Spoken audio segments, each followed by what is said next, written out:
नमस्कार साथियों, सबसे पहले मैं लोकसभा में नेता प्रतिपक्ष श्री राहुल गांधी जी का, संचार विभाग के महासचिव श्री जयराम रमेश जी का, मीडिया और प्रचार विभाग के अध्यक्ष श्री पवन खेड़ा जी का और इस आयोजन में शामिल सभी वक्ताओं का धन्यवाद करता हूँ। ये कार्यशाला केवल एक कार्यक्रम नहीं है, ये हमारे विचार और संघर्ष की निरंतरता है। आज जब देश जातीय न्याय की बात कर रहा है, तब कांग्रेस पार्टी का ये दायित्व तो बनता है कि वह इस विमर्श को दिशा दे, उसे नारे से नीति तक ले जाए और जितनी आबादी उतना हक को केवल एक नारा नहीं बल्कि एक राष्ट्रीय संकल्प बनाए। साथियों, हम सभी जानते हैं कि जातिगत जनगणना का मुद्दा कोई नया नहीं है। कांग्रेस पार्टी ने इसे लगातार उठाया है। हमारे घोषणा पत्रों में, संसद में, सड़कों पर और हर उस मंच पर जहां सामाजिक न्याय की बात होनी चाहिए, मैंने स्वयं अप्रैल 2023 में प्रधानमंत्री को पत्र लिखकर यह मांग दोहराई थी कि जाति जनगणना को तत्काल शुरू किया जाए। उस पत्र में मैंने साफ कहा था, जब तक हमारे पास सही आंकड़े नहीं होंगे तब तक कोई भी सरकार ये दावा नहीं कर सकती कि वह सबको न्याय दिला रही है। आज हमें ये पूछना है, ओबीसी, दलित और आदिवासी समुदायों की देश के सत्ता स्ट्रक्चर में भागीदारी क्या है और कितनी है? क्या वे मीडिया में, नौकरशाही में, न्यायपालिका में, कॉरपोरेट सेक्टर में और उच्च शिक्षा संस्थानों में अपनी आबादी के अनुपात में प्रतिनिधित्व रखते हैं? अगर नहीं तो इसका कारण क्या है और समाधान क्या है?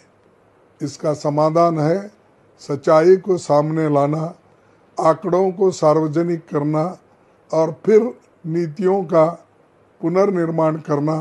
यही कारण है कि जाति जनगणना को हम केवल एक आंकड़ों की कवायद नहीं मानते, बल्कि ये भारतीय लोकतंत्र का नैतिक दायित्व है। साथियों, हमें ये भी स्पष्ट रूप से मांग करनी है कि संविधान के अनुच्छेद 15(5) को तुरंत लागू किया जाए, जिससे ओबीसी, दलित और आदिवासी छात्रों को निजी शैक्षणिक संस्थानों में आरक्षण मिले। आज जब शिक्षा का बड़ा हिस्सा निजी क्षेत्र में केंद्रित हो गया है, तब इन समुदायों को उस पहुंच से वंचित रखना एक प्रकार का शोषण है। कांग्रेस का मानना है कि शिक्षा में समान अवसर के बिना कोई भी समाज बराबरी का नहीं हो सकता। हमें ये भी सुनिश्चित करना होगा कि 50% आरक्षण की सीमा पर अब नए आंकड़ों के आलोक में पुनर्विचार हो।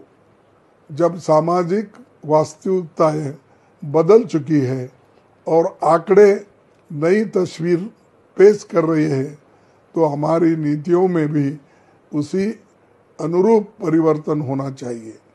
आरक्षण की वर्तमान सीमा को आंकड़ों और न्याय दोनों के संतुलन से देखा जाना चाहिए, ताकि ओबीसी, दलित और आदिवासी समुदायों को उनका वास्तविक हक मिल सके।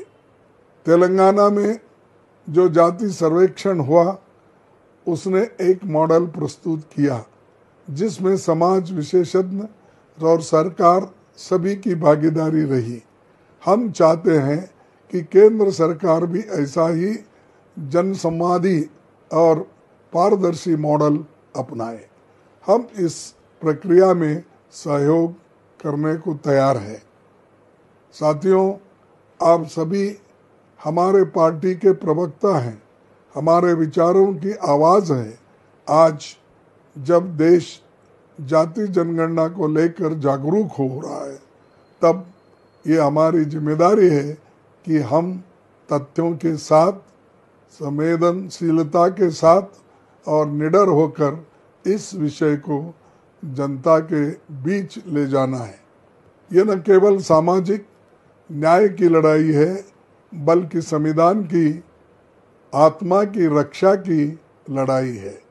मैं आपसे अपील करता हूं कि इस अभियान को केवल चुनावी मुद्दा न समझे, ये हमारी वैचारिक प्रतिबद्धता है। आज का ये संवाद इस दिशा में हमारी एकजुटता का प्रमाण है। आप सभी को इस ऐतिहासिक प्रयास के लिए मेरी ओर से शुभकामनाएं। आइए हम मिलकर एक ऐसा भारत बनाएं जहां हर नागरिक की पहचान, गरिमा और अधिकार को समान रूप से समान मिले। जय हिंद, जय कांग्रेस, जय संविधान।